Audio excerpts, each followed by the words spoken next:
Hi friends, welcome back to చుట్టు creations. Friends, ఇవాళ ఈ వీడియోలో శనగపిండితోటి సాఫ్ట్గా అలాగే టేస్టీగా ఉండే స్వీట్ రెసిపీ ఎలా ప్రిపేర్ చేసుకోవాలో మీతోటి షేర్ చేసుకుంటున్నాను. సో దానికి కావాల్సిన ఇంగ్రీడియంట్స్ ఏంటో, దాని ప్రిపరేషన్ ప్రాసెస్ ఎలాగో ఇప్పుడు ఈ వీడియోలో చూసేసేయండి. ముందుగా ఈ స్వీట్ రెసిపీని ప్రిపేర్ చేసుకోవడానికి నేను 1 కప్పు శనగపిండిని తీసుకుంటున్నాను. సో ఇలాగ శనగపిండిని తీసేసుకున్నాక ఇందులోకి 1/2 కప్పు నెయ్యిని తీసుకోవాలన్నమాట. నెయ్యి కూడా రూమ్ టెంపరేచర్లోనే ఉండాలన్నమాట. సో నెయ్యి వేసేసాక ఇప్పుడు స్టవ్ ఆన్ చేసేసి ఇదంతా కూడా బాగా మిక్స్ అయ్యేలాగా ఇలాగా గరిటెతోటి బాగా కలుపుకోవాలి. ఎక్కడ ఉండలు అనేటివి లేకపోకుండా ఇలాగా గరిటెతోటి కంటిన్యూస్గా స్టవ్ని మీడియం ఫ్లేమ్లో కానీ లేదంటే లో ఫ్లేమ్లో కానీ ఉంచుకునేసేసి ఇలాగా కంటిన్యూగా కలుపుతూనే ఉండాలి. సో మంచి స్మెల్ అలాగే మంచి కలర్ వచ్చేంత వరకు మనం ఇలాగ కలుపుతూనే ఉండాలన్నమాట. సో ఈ ప్రాసెస్ అవ్వడానికి మనకి 5 to 8 minutes అయితే టైం ఖచ్చితంగా పడుతుందండి. అంతవరకు ఇలాగా మీడియం ఫ్లేమ్లో ఉంచుకొని గరిటెతోటి కలుపుకుంటూ మిక్స్ చేసేసుకోవాలి. సో ఈ శనగపిండిని మనం మిక్స్ చేసుకునే దాంట్లోనే ఉందన్నమాట ఈ టేస్ట్ అంతా కూడా. సో మంచి ఫ్లేవర్ అలాగే మంచి టేస్టీగా ఉండాలంటే ఇలాగ బాగా మిక్స్ చేసుకోవాలి. పొరపాటున కూడా మీరు ఫ్లేమ్ అనేది హై పెట్టకండి, తొందరగా అడుగంటిపోయి స్వీట్ రెసిపీ యొక్క టేస్టే చేంజ్ అయిపోతుంది. కాబట్టి లో ఫ్లేమ్లో లేదంటే మీడియం ఫ్లేమ్లో కానీ అడ్జస్ట్ చేసుకుంటూ ఇలాగా బాగా మిక్స్ చేసేసుకోండి. ఈ స్వీట్ రెసిపీని ప్రిపేర్ చేసుకోవడానికి ఇక్కడ నేను నెయ్యి యూస్ చేసేసాను. సో నెయ్యికి బదులుగా మనము ఆయిల్ కూడా యూస్ చేసుకోవచ్చు, లేదంటే హాఫ్ క్వాంటిటీ నెయ్యి అలాగే హాఫ్ క్వాంటిటీ ఆయిల్ కూడా యూస్ చేసుకోవచ్చు అనమాట. సో నెయ్యితో అయితే టేస్టీగా ఉంటుందని చెప్పేసి నేను నెయ్యిని మాత్రమే యూస్ చేసేసాను. ఇలాగా బాగా కలుపుకుంటూ కుక్ చేసుకోవాలి. సో ఇలాగ బాగా స్టిక్గా అయిపోయి తర్వాత ఇది నీళ్ళగా కరగడం స్టార్ట్ అవుతుందన్నమాట. అంతవరకు దీన్ని మనం బాగా కుక్ చేసుకోవాలి.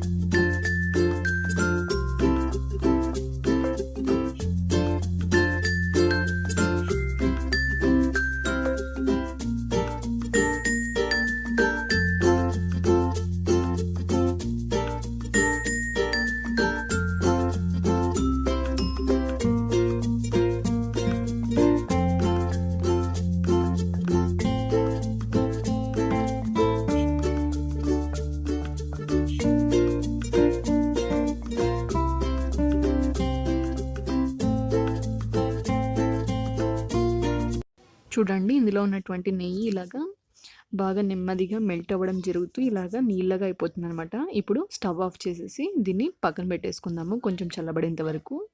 సో ఇప్పుడు మరొక బౌల్ తీసుకొని అందులోకి 3/4 కప్పు షుగర్ని వేసేసుకోవాలి. అలాగే 1/4 కప్పు వాటర్ని కూడా వేసేసుకోవాలి. ఇప్పుడు ఇది లైట్గా తీగ పాకం వచ్చేంత వరకు మనం దీన్ని కుక్ చేసుకోవాలన్నమాట. ఇప్పుడు స్టవ్ ఆన్ చేసేసి ఈ షుగర్ అంతా కూడా మెల్ట్ అయిపోయి కొంచెం తీగపాకం వచ్చేంత వరకు దీన్ని గరిటెతోటి కలుపుకుంటూ కుక్ చేసుకోవాలి. ఈ స్వీట్ రెసిపీ ప్రిపేర్ చేసుకోవడానికి ఎక్కువ టైం కూడా ఏమీ పట్టదండి. వితిన్ 15 minutes లోపల మనము ఈ స్వీట్ రెసిపీని ఈజీగా ప్రిపేర్ చేసుకోవచ్చు. సో మనకి ఇలాగ సాఫ్ట్గా కావాలంటే సాఫ్ట్గా ప్రిపేర్ చేసుకోవచ్చు, లేదంటే హార్డ్గా కూడా ప్రిపేర్ చేసుకోవచ్చు అనమాట. ఇప్పుడు ఇందులోకి ఇలాచి పౌడర్ని కూడా వేసేసి మరొకసారి గరిటెతోటి ఇలాగా బాగా కలుపుకోవాలి. సో ఇప్పుడు మనం ఒకసారి పాకాన్ని చెక్ చేసుకుందాము.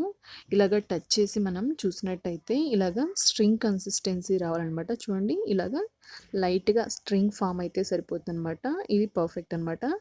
సో ఇప్పుడు స్టవ్ ఆఫ్ చేసేసి ఇది కూడా చల్లబడేంత వరకు పక్కన పెట్టేసుకుందాం.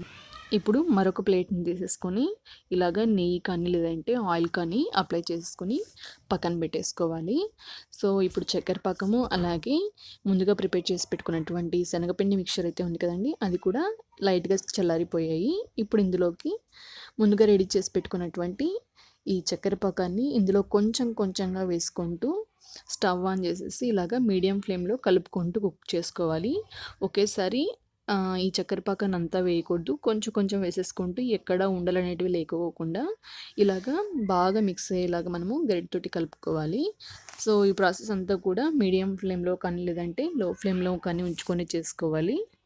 సో చూడండి, ఇలాగా నేను కొంచెం కొంచెం చక్కెర పాకాన్ని వేసేసుకుంటూ ఇలాగా బాగా మిక్స్ చేసేసుకుంటున్నాను.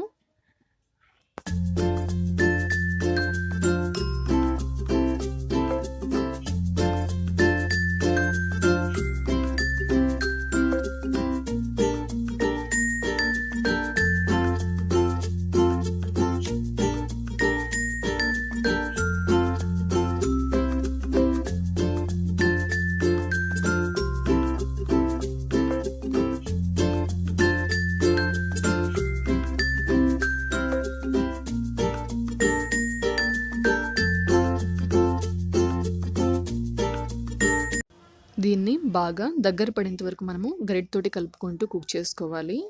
సో మనకి బర్ఫీలాగా ప్రిపేర్ చేసుకోవడానికి ఇలాగా ప్యాన్కి స్టిక్ అవ్వకోకుండా ఉండేంత వరకు మనము గరిటెతోటి కలుపుకుంటూ కుక్ చేసుకోవాలి. సో లేదంటే మనం ఏ షేప్లో చేస్తే ఆ షేప్లో ఉండడానికి సో కొంచెం స్టిక్ అయ్యేంత వరకు ఇలాగ కుక్ చేసుకుంటే సరిపోతుంది. అలాగే ఇందులోకి యెల్లో ఫుడ్ కలర్ని కూడా యాడ్ చేస్తున్నాను. సో ఇది ఆప్షనల్ మాత్రమే అండి. ఇష్టమైన వాళ్ళు యాడ్ చేసుకోండి, లేదంటే అవసరం లేదు. సో మీరు ఫుడ్ కలర్కి బదులుగా మీరు పసుపుని కూడా వాడుకోవచ్చు అనమాట. సో ఇష్టం లేకపోతే అది కూడా అవసరం లేదు. చూడండి ఇలాగా కొంచెం దగ్గర పడేంత వరకు గరిటెతోటి కలుపుకుంటూ కుక్ చేసుకుంటే సరిపోతుంది. సో ఇప్పుడు స్టవ్ ఆఫ్ చేసేసి ఇది చల్లారేంత వరకు నేను పక్కన పెట్టేసుకుంటున్నాను, ఒక ప్లేట్లోకి వేసేసుకొని. ఒకవేళ మీకు బర్ఫీలాగా కొంచెం గట్టిగా రావాలంటే ప్యాన్కి అంటుకోకుండా ఉండేంత వరకు బాగా కుక్ చేసుకుంటే సరిపోతుందనమాట. నాకైతే ఇలాగ షేప్ హోల్డ్ చేసుకోవడానికి నేను ఈ రకం చేసుకుంటున్నాను. ఇదైతే సరిపోతుందనమాట. సో ఇప్పుడు ఇందులోకి డ్రై ఫ్రూట్స్ని కూడా యాడ్ చేసేసుకుంటున్నాను. ఇప్పుడు ఇది పూర్తిగా చల్లబడేంత వరకు దీన్ని పక్కన పెట్టేసుకుందాము. సో డ్రై ఫ్రూట్స్ని మీరు మధ్యలో కూడా యాడ్ చేసుకోవచ్చు, లేదంటే ఇలాగా మొత్తం మనం ప్లేట్లోకి వేసుకున్నాక తర్వాత కూడా యాడ్ చేసుకోవచ్చు అనమాట. ఇప్పుడు ఇలాగ చల్లబడినటువంటి ఈ మిక్చర్ని కొంచెం కొంచెంగా తీసుకొని మనకు నచ్చినటువంటి షేప్లో ఇలాగా రెడీ చేసుకోవడమే అనమాట. సో నేనైతే ఇక్కడ సిలిండ్రికల్ షేప్లో చేసుకున్నాను. సో మీకు నచ్చినట్టుగా సర్కిల్ లాగా లేదంటే స్క్వేర్ లాగా ఎలాంటి షేప్లో అయినా దీన్ని ఈజీగా మౌల్డ్ చేసుకోవచ్చు అనమాట. చూడండి చాలా సింపుల్గా, చాలా ఈజీగా, చాలా సాఫ్ట్గా, టేస్టీగా ఉండే ఈ రెసిపీని ఈజీగా మనం ప్రిపేర్ చేసుకోవచ్చు. ఎక్కువ టైం కూడా ఏం తీసుకోదండి. సో ఫ్రెండ్స్, ఈ రెసిపీ మీ అందరికీ నచ్చింది అనుకుంటున్నాను. సో ఫైనల్గా మనం వీటికి డ్రై ఫ్రూట్స్ తోటి అలాగే లేదంటే సిల్వర్ లీఫ్ తోటి డెకరేట్ చేసుకోవడమే అనమాట. సో ఫ్రెండ్స్, ఈ రెసిపీ మీ అందరికీ నచ్చింది అనుకుంటున్నాను. ఈ రెసిపీ మీకు నచ్చినట్టయితే మీరు ట్రై చేయండి. ఎలా వచ్చిందో నాకు కామెంట్ సెక్షన్లో చెప్పండి. నా వీడియోస్ మీకు నచ్చినట్టయితే నా వీడియోస్ని లైక్ చేయండి. మీ ఫ్రెండ్స్కి అలాగే మీ ఫ్యామిలీ మెంబర్స్కి నా వీడియోస్ని షేర్ చేయండి. మన ఛానల్ని ఫస్ట్ టైం చూస్తున్నట్టయితే ఛానల్ని సబ్స్క్రైబ్ చేసుకోవడం మాత్రం మర్చిపోకండి. Thank you.